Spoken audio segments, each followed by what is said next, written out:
Hi friends, welcome to my YouTube channel unique trends. ఈరోజు నేను బెంగాలీ స్టైల్లో చేపల కూర ఎలా చేయాలో చూపిస్తాను. దానికి కావలసిన ఇంగ్రీడియంట్స్ ఫిష్, తర్వాత పసుపు, ఉప్పు, నిమ్మరసం, మస్టర్డ్ ఆయిల్, తర్వాత మెయిన్ ఇంగ్రీడియంట్ ఇందులో ఆవాలు ఉన్నాయి కదా, వాటిని నానబెట్టుకోవాలి. తర్వాత పచ్చిమిరపకాయలు, తర్వాత కొత్తిమీర. ఇంతేనండి, సింపుల్ ఇంగ్రీడియంట్స్తో ఈజీగా మనం బెంగాలీ స్టైల్లో ఎలా ఫిష్ కర్రీని చేసుకోవాలో చూపిస్తాము. మనం పసుపు, ఉప్పు, నిమ్మరసం, మస్టర్డ్ ఆయిల్ కలిపిన ఈ పేస్ట్ని ఈ ఫిష్ ముక్కలకి మ్యారినేట్ చేసి తర్వాత దాన్ని తీసుకెళ్ళి ఓటీజీలో పెట్టుకుందాం. ఇప్పుడు నేను ఈ ఓటీజీ ప్రీ హీట్ బటన్ని నొక్కుతున్నానండి. ఈ ఓటీజీ ఫిలిప్స్ వాళ్ళది. చూడండి, pre heat button 180 degrees 10 minutes అనమాట. అది అయిపోయిన తర్వాత, ప్రీ హీట్ అయిపోయిన తర్వాత మనం ఫిష్ని పెడదాం అనమాట. ఇది డిజిటల్ మోడల్ అనమాట. ఈ ఓటీజీ డిజిటల్ మోడల్. ఓటీజీలో వద్దు అనుకుంటే మీరు సపరేట్గా ప్యాన్ మీద ఫ్రై చేసుకోవచ్చు అండి. లైట్గా ఫ్రై చేస్తే సరిపోద్ది అనమాట. డీప్ ఫ్రై అవసరం లేదు. హీట్ అయిన తర్వాత మనం ఓటీజీలో ఇలా ట్రేలో ముక్కలను పెట్టుకొని ఫిష్ మోడ్లో పెట్టేసి దాన్ని వెయిట్ చేయాలండి. ఇలా ఈ విధంగా టోస్ట్ అవుతున్నాయండి. ఓటీజీ వద్దనుకున్న వాళ్ళు ఇలా ప్యాన్లో కొంచెం నూనె వేసుకొని లైట్గా ఫ్రై చేసుకోవాలండి. చూడండి, ఆ విధంగా ముక్కల్ని ప్యాన్ మీద ఫ్రై చేస్తున్నాం అన్నమాట. ఇలా ఫ్రై చేస్తుందంటే ఈ నీసు వాసన లేకుండా ఫిష్లో కూర టేస్టీగా ఉంటుందన్నమాట. అందుకని లైట్గా ఫ్రై చేసుకోవాలి. కొన్ని ముక్కలు ఓటీజీలో ఫ్రై చేయటం చూపించాను, కొన్ని ప్యాన్ ఫ్రై చూపించాను అన్నమాట. ఈ రెండు వెరైటీలు ఏ విధంగానైనా ట్రై చేసుకోవచ్చు. ఇవి వేగేలోపు మనం తీసుకున్న వాటిలో కొన్ని పచ్చిమిరపకాయలు, ఈ ఆవాలు, నేను కొంచెం జీలకర్ర కూడా వేసానండి. ఇదంతా మనం పేస్ట్ చేసుకుని వద్దాం. చూసారు కదా, పచ్చిమిరపకాయలు, ఆవాలు, కొంచెం జీలకర్ర మనం పేస్ట్ చేసుకుని వద్దాం. ఇదిగోండి, ముక్కలు వేగాయి. ఇప్పుడు మనం ఈ ప్యాన్ తీసి పక్కన పెట్టుకొని గ్రేవీని తయారు చేసుకున్నాం. ఆవాలు, పచ్చిమిర్చి పేస్ట్ ఇలా తయారవుతుందండి. ఈ విధంగా ఇదే గ్రేవీ. ప్యాన్ వేడైందండి. ఇప్పుడు దీనిలో మనం మస్టర్డ్ ఆయిల్ వేసుకుందాం.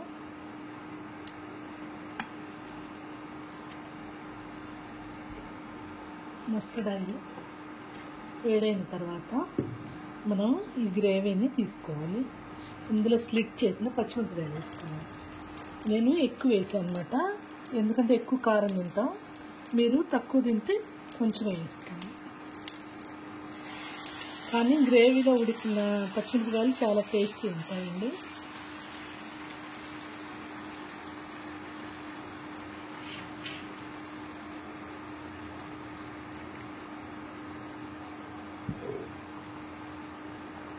మూతలో ఉన్నది కూడా ఇలా మొత్తం వేసేసుకొని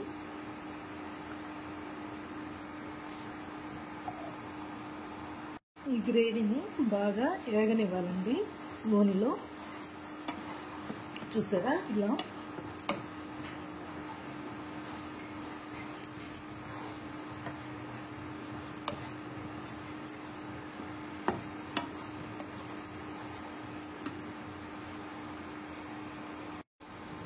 మనం ఈ మసాలాను కూడా నీళ్ళు పోసి కొంచెం కడుక్కొని అందులో వేసుకోవాలి.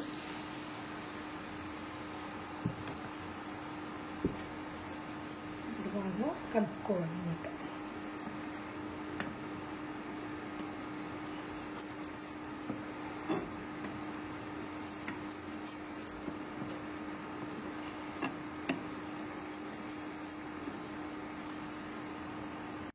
దీంట్లో ఇప్పుడు సాల్ట్ వేసుకోండి.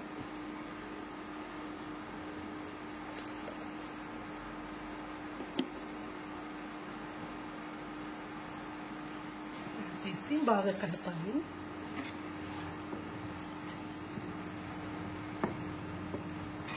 యాక్చువల్గా బెంగాలీ వాళ్ళు హిల్సా ఫిష్ అని, అది చాలా కాస్ట్లీ అండి, అది దొరికింది. దాంతో చేస్తారనమాట ఈ మస్టర్డ్ పేస్ట్ తోటి.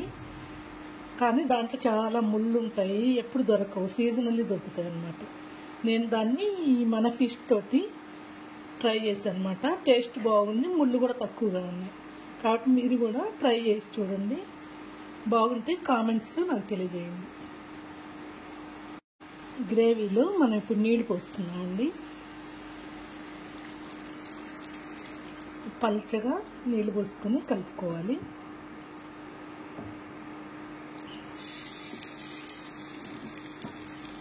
మోస్ట్లీ మన పులస చేపలాగా వీళ్ళు హిల్సా ఫిష్ని వాడతారనుకుంటాను. అది కేజీ 2000 దాకా ఉంటుందండి. చాలా కాస్ట్లీ, ప్లస్ ముళ్ళు విపరీతం. దీన్ని గ్రేవీని ఉడికించుకోవాలి. ఈ నీళ్ళు బాగా బాయిల్ అయిందాక ఉడికించుకొని మనం ఫిష్ ముక్కలు వేసుకుందాం. ఓటీజీలో ఇలా వచ్చాయండి. వీటిని మనం ప్లేట్లో తీసుకొని తర్వాత గ్రేవీలో వేసుకుందాం. గ్రేవీ ఈ విధంగా తయారైపోయింది కదా. ఇందులో మనం ఈ ఓటీజీలో ఫ్రై చేసుకున్న ముక్కల్ని వేసేసుకుందాం.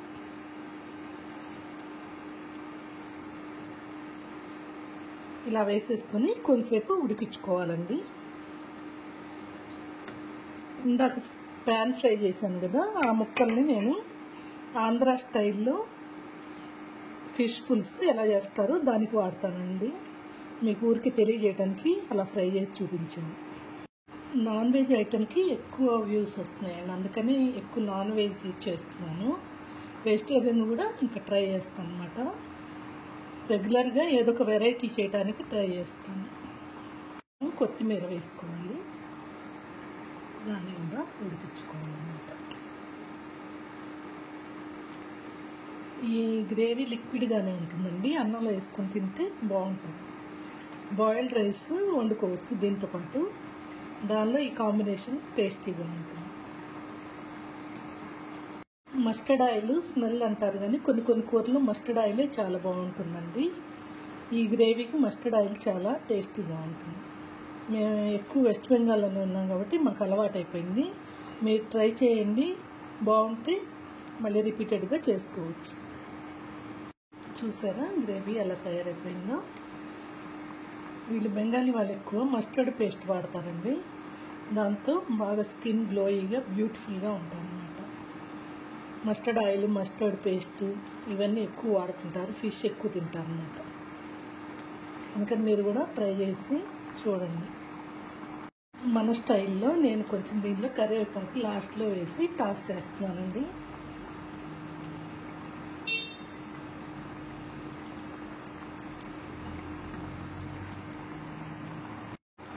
అంతేనండి, బెంగాలీ స్టైల్లో ఫిష్ కర్రీ రెడీ అయిపోయిందండి. చూసారా, ఇది ఆరిన తర్వాత కొంచెం దగ్గర పడుతుంది. ఈ ఇన్ఫ్రారెడ్ రేస్ హీటరు ఆపేసిన తర్వాత కూడా చాలాసేపు దీని మీద హీట్ ఉంటుందండి. మీరు నా ఛానల్ని సబ్స్క్రైబ్ చేయండి, లైక్ చేయండి, షేర్ చేయండి ప్లీజ్. అన్నం ప్లేట్లో ఇలా పెట్టుకొని మధ్యలో గుంట చేసుకొని ముక్కలు వేసుకొని గ్రేవీ ఇలా వేసుకొని లిక్విడ్గా మొత్తం తయారు చేసుకొని తింటే ఎంతో టేస్టీ ఎమ్మీ బెంగాలీ చేపల కర్రీ రెడీ అండి. మీరు తిని చూసి తయారు చేసుకుని చూసి నాకు కామెంట్ రూపంలో తెలియచేయగలరు. ఇప్పుడు మేము తినబోతున్నాం.